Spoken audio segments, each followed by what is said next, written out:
நாங்கள் எல்லாரும் பாலாத்துல குளிக்கலாம்னு சொல்லிட்டு வந்திருக்கோம். எங்கள் அம்மா வீட்டாண்டே வந்து ஆறு இருக்குது. சரி ஓகே, எல்லாரும் பசங்களாம் ஆசைப்பட்டாங்க. லைட்டாக தண்ணி போயிட்டுருக்கு, அதில் விளையாடலாம் அப்படின்னு சொல்லிட்டு என்ஜாய் பண்ணலான்னு வந்திருக்காங்க பசங்க எல்லாரும். நாங்களும் என்ஜாய் பண்ண போகிறோம். 4 வாளுங்களும் ஒன்றா சேர்ந்துச்சுங்க. எல்லாம் நீச்சல் அடிக்குதுங்க.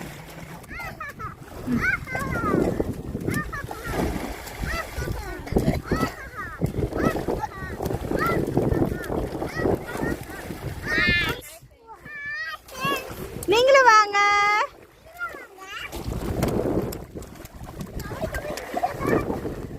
எங்க வந்து கபடி விளையாடுறாங்க பாருங்க. என்ன பண்றீங்க எல்லாரும் சேர்ந்துட்ட? மீன் பிடிக்கிறீங்களா? பாருங்க, ஆத்துல வந்து விளையாடுங்கன்னா மீன் பிடிக்கிறாங்களா? மீன்